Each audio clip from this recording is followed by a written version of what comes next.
All right. To John Malili, Cape Coral. Did I say your last name right? Yes. Okay.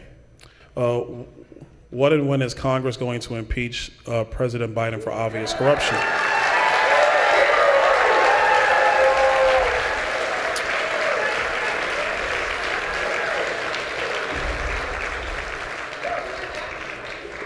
So I guess people are interested in this question.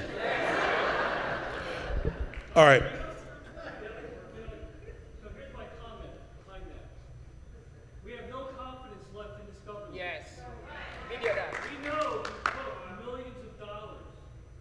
Anyone in here that committed that crime would be a political prisoner in Washington, D.C. in solitary confinement, where this country is holding Christians in solitary confinement. Yes. For trespassing. I have no confidence in this government, none. And he's going to get away with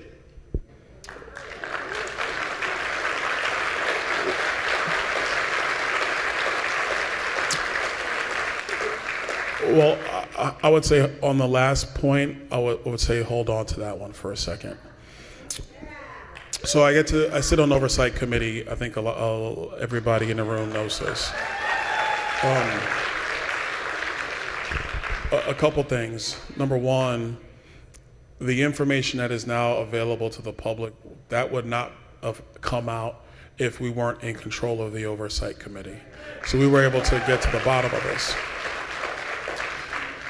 With everything that has come forward now, everything from suspicious activity reports at the Treasury Department, which I've read, there's about 200 of them. I've read about 30 of them. Between the different members of the Oversight Committee, we've read all these reports.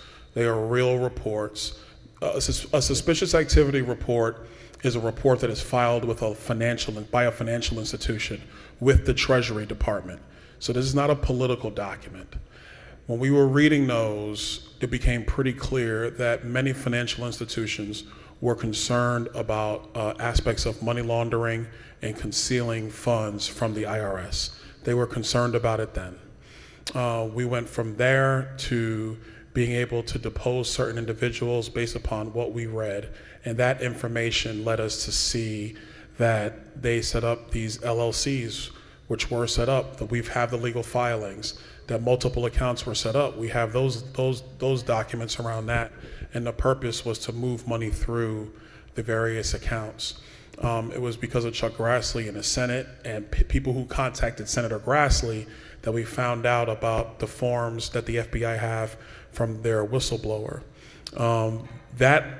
When reading those forms, we found out about the whistleblower saying, the confidential human source saying that, well, according to the FBI, this human source is highly valuable and highly credible. And they've been paying this human source, they paid him or her more than $200,000 over the last 8 years to deliver information to the FBI.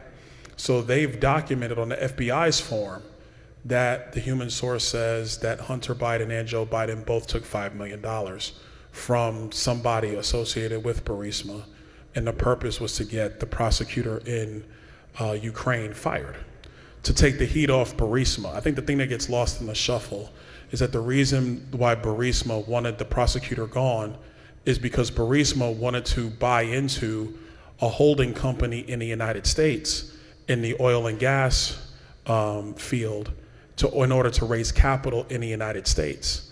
And they knew that if they were under investigation in their home country, they would never be able to raise capital in the United States. So that's why the money was conveyed according to the confidential human source.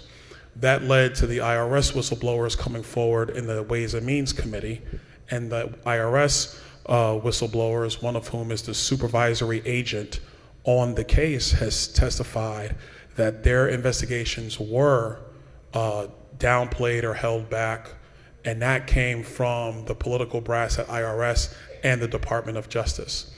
So I say all that to say that my comments to the speaker and to my colleagues is that, in my view, we actually have a two-track process for impeachment. I think the first is with Merrick Garland, the Attorney General.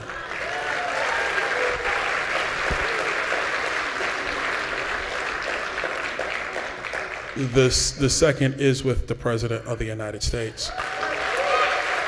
Now, I want to be clear on this, and this is the part where this is really concerning.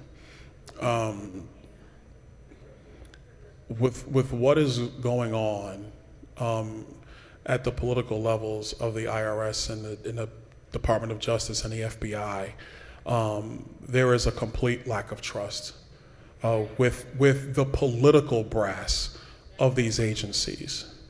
I think you have a lot of men and women who work in these agencies. They are patriots, they are good people, they're Republicans, they're Democrats, they're independents, they do their job, they follow the law. But what we have seen is that it is the political brass that has caused so many problems. So I think that impeachment is one thing, but wholesale reform of these agencies at the political level is another. And that must be done. That must be done.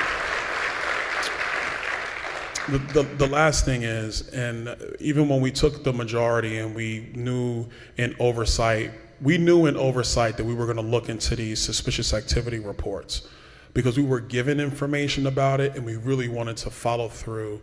And even from the beginning, people said, "Oh, okay, you guys are in charge. Now go and impeach." And my statement's always been clear: impeachment is serious. This is a serious charge against an official of our government if we go to that level, and we shouldn't cheapen it just because of political getbacks, even though what happened to the former president was wrong and should not have happened. That you got to have the evidence, you got to have the facts. And I'll just tell you, from everything I've seen,